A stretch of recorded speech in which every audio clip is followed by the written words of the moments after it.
Рейган – это кондовый консерватор. Reagan era un conservador acérrimo. Por lo tanto, a una persona que procedía de su entorno, le resultaba más fácil dar el paso hacia nosotros para encontrarnos a mitad del camino. Otro quizás no hubiera podido hacerlo y la oportunidad se hubiera perdido.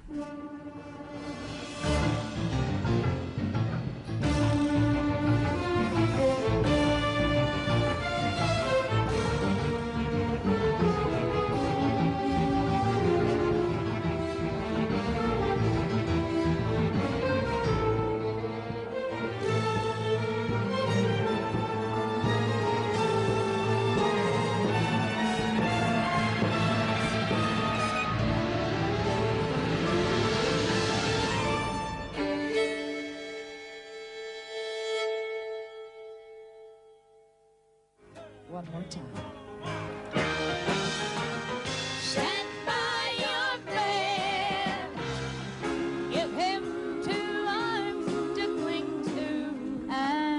Un concierto en los jardines de la Casa Blanca para una antigua estrella de cine que ahora era presidente de los Estados Unidos.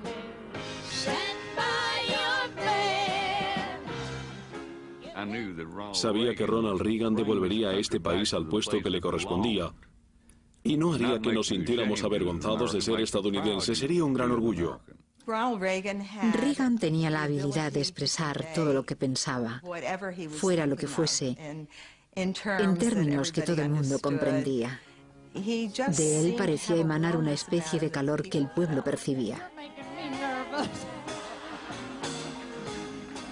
I love you, you're wonderful, thank you. Ladies and gentlemen, I give you the B-1B. Estridente anticomunista durante la mayor parte de su vida de adulto, Ronald Reagan creía que Estados Unidos iba a la zaga de la Unión Soviética en la carrera de armamentos. I urge you to beware the temptation of blithely declaring yourselves above it all and label both sides equally at fault. To ignore the facts of history and the aggressive impulses of an evil empire, to simply call the arms race a giant misunderstanding, and thereby remove yourself from the struggle between right and wrong and good and evil. Durante los primeros años del mandato de Reagan, el poder armamentístico de la Unión Soviética parecía estar en su punto culminante. No tenía duda alguna de que el objetivo soviético era dominar el mundo. La postura militar que habían adoptado, sus acciones, sus actividades de política exterior, su comportamiento agresivo, todo me llevaba a esta simple conclusión.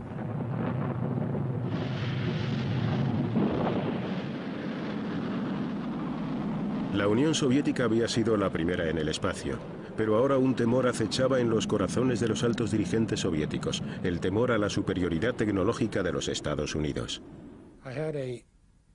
Me reuní en Moscú con el mariscal Ogarkov, jefe del Estado Mayor de las Fuerzas Armadas Soviéticas.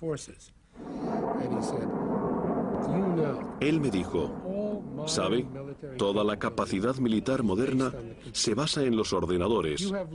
En Estados Unidos, los niños de 3 años ya saben utilizarlos. Aquí nos lleva años formar a los reclutas militares en el manejo de los ordenadores, porque nunca antes los han usado. Nos dan miedo. Si comenzamos a utilizar los ordenadores, los líderes soviéticos perderán control político. Los ancianos gobernantes del Kremlin aún seguían dispuestos a soportar el agobiante precio que implicaba ser una superpotencia.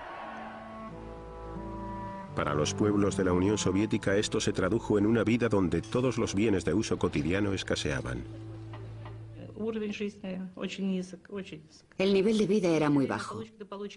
Vivíamos de día de paga a día de paga. No podíamos alimentar a nuestros hijos adecuadamente. Para conseguir comida, que era bastante escasa, teníamos que hacer cola. Solíamos esperar durante 3 o 4 horas para conseguir un mísero pedazo de carne. Brezhnev introdujo un nuevo rostro en las filas de los dirigentes del Kremlin, Mikhail Gorbachev. Se le encomendó la misión de reformar la agricultura soviética. El país que Stalin colectivizó de modo tan brutal nunca había producido en abundancia. Los cultivos soviéticos eran absolutamente ineficaces. Cuando me nombraron director del gran instituto que era responsable de los lanzamientos espaciales, la prioridad era enviar fuerzas de trabajo a las granjas colectivas durante la época de la cosecha. Y solo después se consideraría la manera de salvar nuestro siguiente programa de lanzamiento. El sistema se estaba desmoronando. La gente lo rechazaba porque no les permitía encontrar una satisfacción o desplegar algún tipo de iniciativa en su trabajo. Con este sistema no podían expresarse libremente. Una minoría de estadounidenses que se hacía oír y muchos europeos retrataron al presidente Reagan como un hombre que fomentaba la guerra. Ronnie, you're not dressed up scary for Halloween. Nance, if John F. Kennedy were alive today, he'd be younger than I am. I'm 75 years old, and I've got my finger on the button. I just couldn't think of anything more scary than that, huh? Trick or treat, fellas.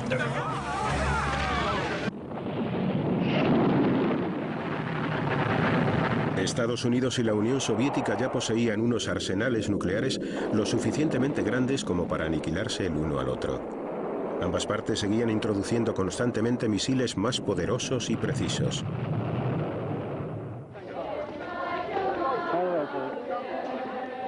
La renovada carrera de armamentos y la retórica antisoviética de Reagan provocaron el resurgimiento del movimiento antinuclear en Europa Occidental.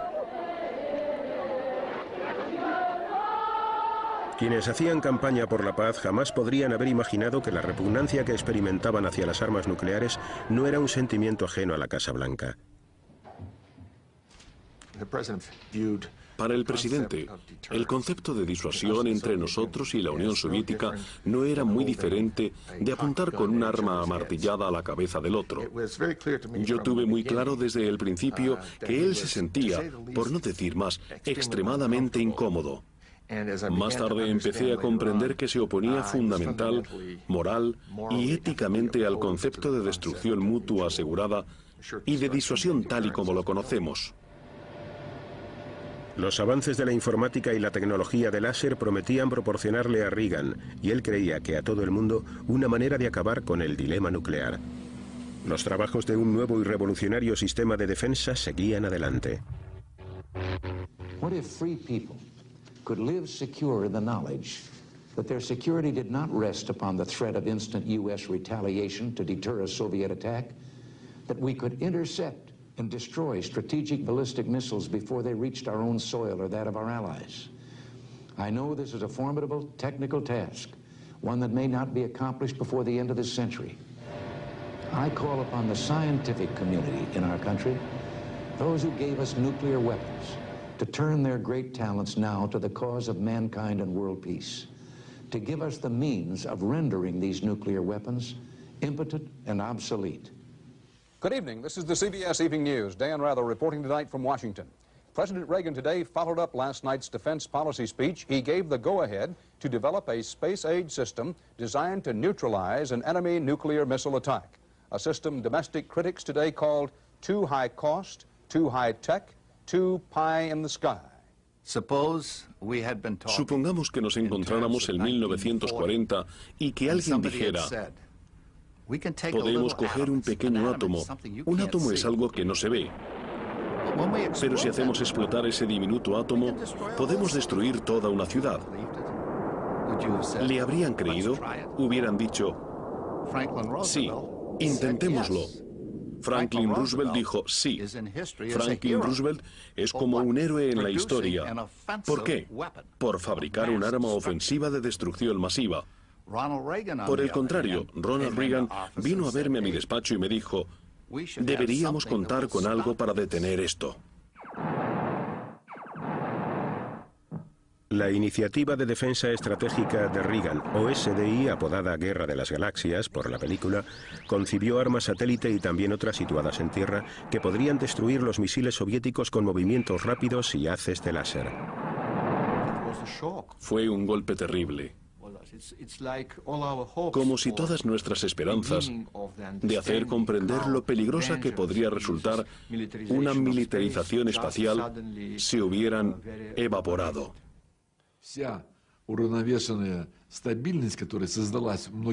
La paridad y la estabilidad que se habían logrado después de muchos años de adquisición de armas y de negociaciones se deterioraron. Eso significaba que también nosotros tendríamos que invertir en ello grandes cantidades de dinero.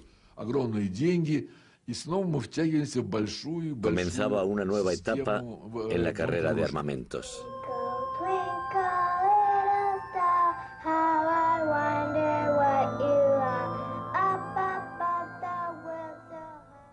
Muchos políticos y científicos estadounidenses hicieron campaña contra lo que ellos consideraban una cara locura de Reagan. The heavens are for wonder, not for war. Stop Star Wars. Stop weapons in space. Quienes criticaban a Reagan adujeron que la SDI era muy cara y que nunca funcionaría. Estaban consternados ante los profundos recortes en los programas de asistencia social necesarios para sufragar el proyecto. Ronald Reagan pronto descubrió que su aliado más cercano, la primera ministra británica Margaret Thatcher, también se mostraba muy crítica con la SDI. Margaret Thatcher, que creía firmemente en la disuasión nuclear, trató de convencer a su amigo de que no abandonara esa política por su amada Guerra de las Galaxias. Quienes se encontraban alrededor de la mesa comentaron después que ese día Reagan se quedó realmente fuera de combate. A la mañana siguiente me mandó llamar al despacho Oval y me dijo: Bud, Margaret y yo no nos ponemos de acuerdo en el asunto de la SDI. Desearía que fueras a Londres y que trataras de que al menos descendiera el nivel de las críticas en público. Nos va a costar mucho conseguir fondos si esto sigue creciendo. Margaret Thatcher me dio las mismas explicaciones que 2 semanas antes, y viendo que no llegábamos a ninguna parte, intervine durante una pequeña pausa.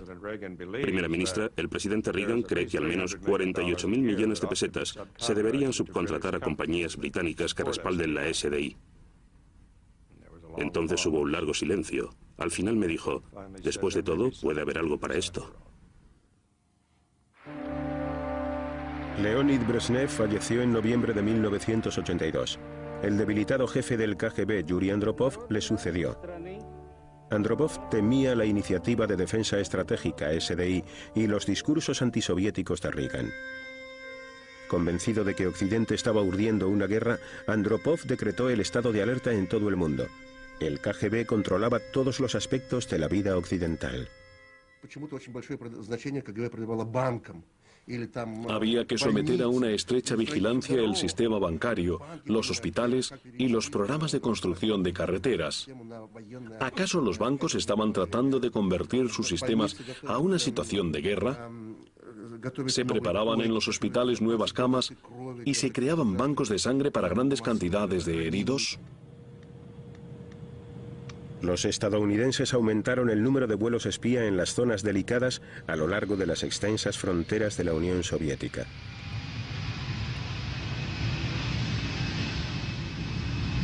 Los aviones equipados con dispositivos de vigilancia electrónica parecían de líneas aéreas civiles y a veces volaban cerca de las rutas de pasajeros.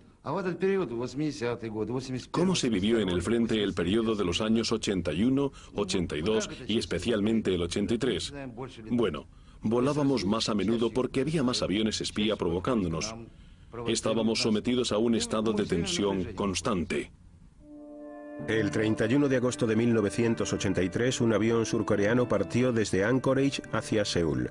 Inexplicablemente, el vuelo KAL 007, con 269 pasajeros a bordo, se desvió y penetró en el espacio aéreo soviético. Recibí una llamada telefónica. Me informaron de que habían detectado un avión no identificado volando sobre Kamchatka y que todos nuestros esfuerzos por contactar con él habían resultado infructuosos. Me aseguré de que todas las fuerzas de que disponíamos se pusieran en alerta inmediatamente.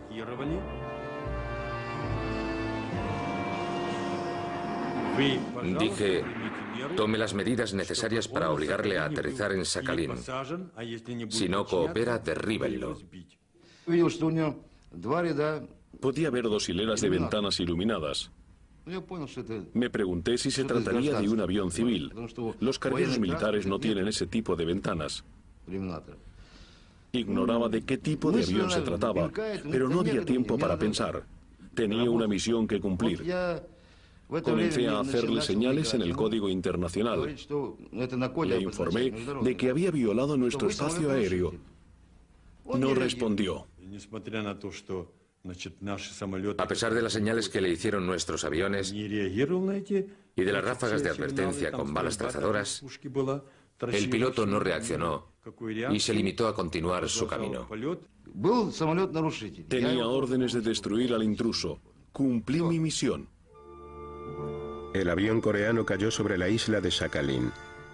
Todos los que iban a bordo fallecieron.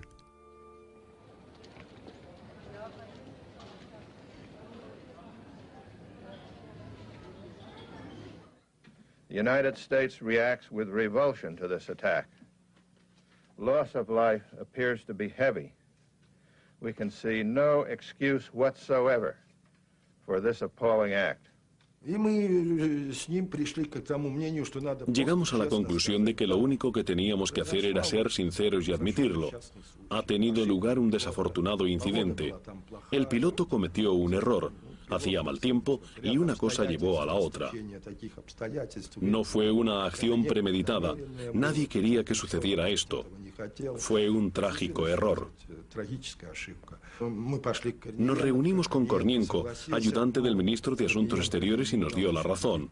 Pero no fue capaz de convencer a los dirigentes. Se trataba de una cuestión de prestigio y a los militares no les gusta admitir que cometen errores. Un ambiente de crisis se apoderó tanto del este como del oeste. Las conversaciones para el control de armas se interrumpieron.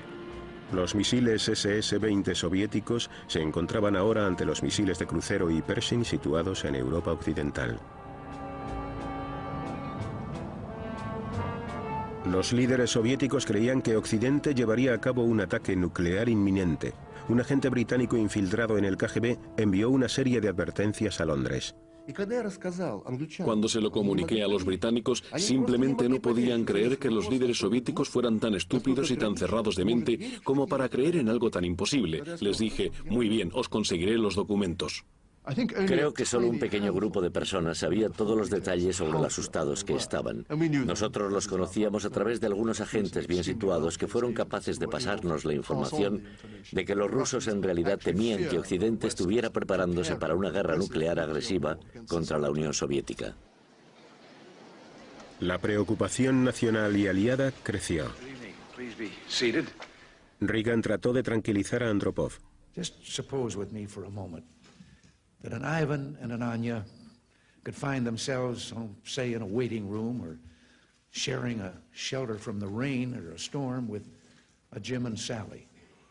And there was no language barrier to keep them from getting acquainted. Would they then debate the differences between their respective governments? Or would they find themselves comparing notes about their children and what each other did for a living? Animado por su esposa Nancy, Ronald Reagan consultó a Susan Massey, una escritora muy famosa por sus relatos sobre Rusia, para que le ayudara a comprender a su adversario en la Guerra Fría. Por supuesto, el presidente Reagan era una persona del pueblo, amaba al pueblo y tenía un gran instinto para tratar con él. Esos muchachos de la Casa Blanca me dijeron que si alguna vez escribía algo sobre el presidente, evidentemente tendría que ser a doble espacio y no podría exceder una página y media. Bien, ¿y qué se puede sacar de eso? Durante los 3 primeros años de su mandato, el presidente Reagan nunca había visto a un ruso. No podía ir allí. Era un actor y a los actores les gusta empaparse de las sensaciones. Yo le dije, señor presidente, si es usted reelegido, ¿continuará su administración con esta política de ir paso a paso en el cambio hacia unas relaciones mejores? Y Ronald Reagan, que cuando quería tenía un ojo de lince, me miró y me dijo con mucha seguridad, sí, si quieren paz, la pueden tener. Pero ¿con quién podía Reagan hablar de paz en el Kremlin? En febrero de 1984 fallece Yuri Andropov. Su sucesor, Konstantin Chernenko, estaba demasiado débil como para iniciar un diálogo. Occidente buscaba cualquier pequeño indicio de cambio. Era necesario que tratáramos de localizar a las personas que dirigirían la Unión Soviética después de Brezhnev, después de Andropov. Y mirando a nuestro alrededor encontramos 2 o 3 posibles candidatos en lo que a edad y antigüedad se refería. A los 3 les enviamos invitaciones y fue pura casualidad que Gorbachev la aceptara en primer lugar. Cuando Gorbachev llegó al Reino Unido llevó consigo a su esposa y ese fue uno de los primeros detalles que nos indicó que estábamos tratando con alguien bastante diferente. Los soviéticos rara vez viajaban acompañados por sus esposas. I'm cautiously optimistic. I like Mr. Gorbachev. We can do business together. We both believe in our own political systems. He firmly believes in his. I firmly believe in mine. We're never going to change one another. We better hang on from them.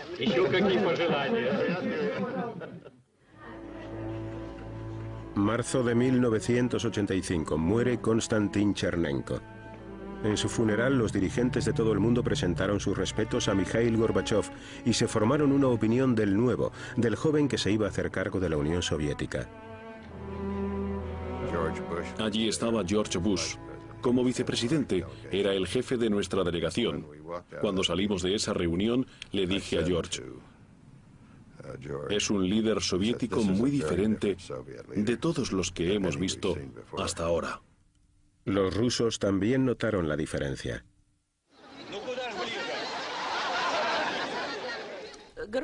Gorbachev fue recibido con grandes muestras de entusiasmo. Todo el mundo en nuestro instituto le aclamó. Estábamos encantados con el hecho de que una persona tan activa y culta se hubiera convertido en el nuevo secretario general de nuestro Partido Comunista. Esperábamos un milagro. Pensamos que se trataba del Mesías que había venido para traer el cambio.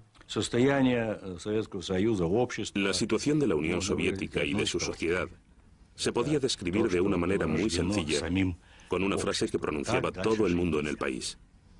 No podemos seguir viviendo así durante más tiempo. Y se refería a todo.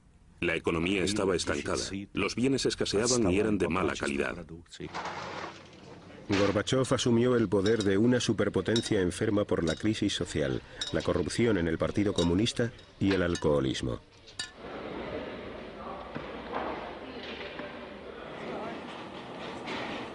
Para superar todos estos males y reactivar una economía decrépita, Gorbachev hizo un llamamiento a la reconstrucción o perestroika y a un nuevo espíritu de honestidad, la glasnost.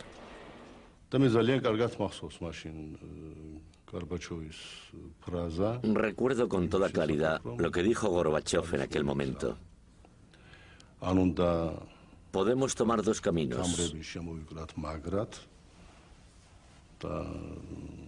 Podemos apretarnos el cinturón muy fuerte y reducir el consumo. Pero el pueblo no lo tolerará durante mucho más tiempo. O podemos tratar de calmar la tensión internacional y superar las diferencias entre este y oeste. De esta manera, nos ahorraríamos las cantidades astronómicas de dinero que la Unión Soviética destina a armamento.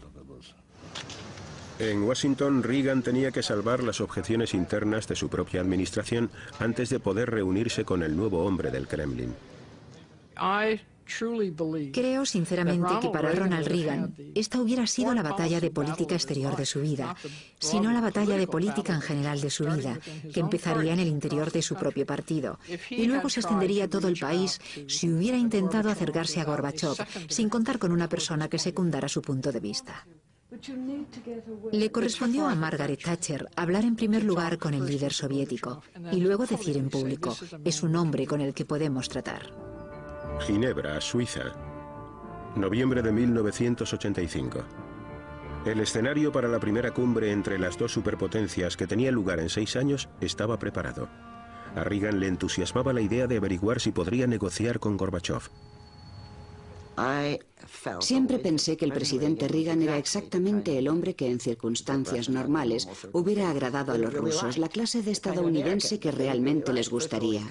En primer lugar, es una especie de icono, es un vaquero, y a ellos les encantaba. La otra razón es que se trataba de un hombre muy patriótico. Siempre que le veías te daba la sensación de que de un momento a otro iba a exclamar: Dios bendiga a los Estados Unidos, y no era un sensiblero.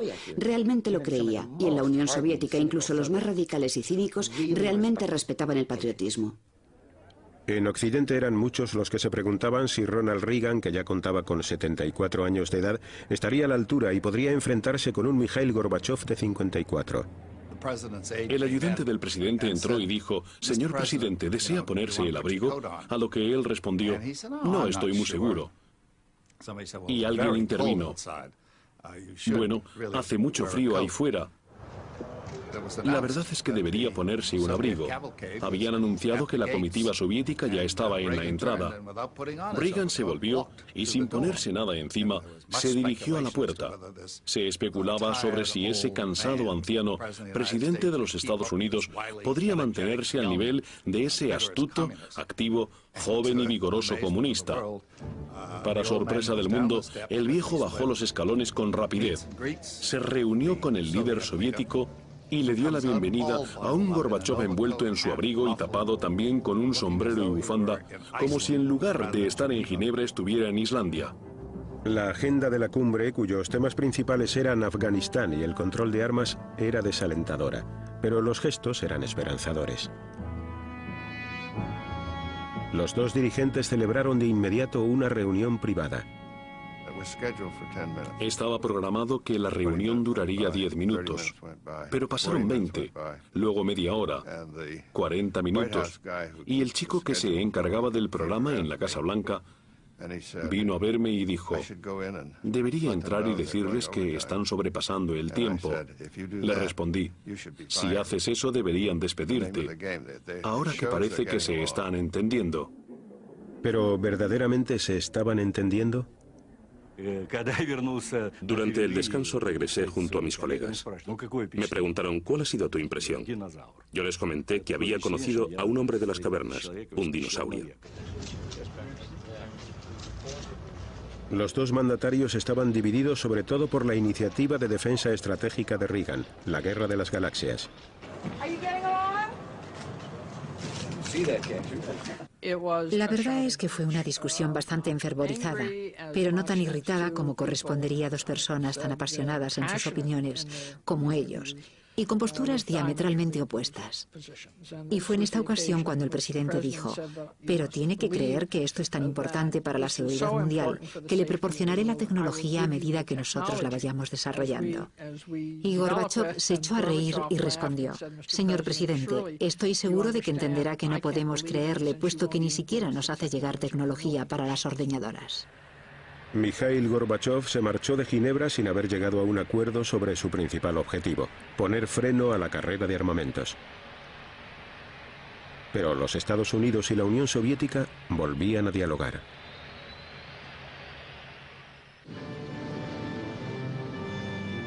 Un año después de que se iniciara la era Gorbachev, la Guerra Fría continuaba. El llamamiento de Ginebra para celebrar una nueva cumbre se fue posponiendo en repetidas ocasiones. Los temores de que se produjera una guerra nuclear volvieron a tomar forma en las mentes de las personas e incluso aumentaron. Durante este periodo habíamos recibido una extensa formación ideológica. Nos hablaban sin cesar de los discursos de Reagan, de manera que llamábamos a los imperialistas estadounidenses el imperio del mal. Comenzamos a salir al mar el doble de veces que antes. Manteníamos un gran número de submarinos en el agua todo el tiempo y lo más cerca posible de las costas británicas y estadounidenses. Y cuantos más enviábamos nosotros, más enviabais vosotros. Esta peligrosa concentración y proximidad de submarinos nucleares podía traer consigo consecuencias impredecibles. Y tuvo lugar un desastre nuclear, pero no entre las dos superpotencias. En abril de 1986, una explosión destruyó el reactor número 4 de la planta de energía nuclear de Chernóbil, situada en Ucrania, al norte de Kiev.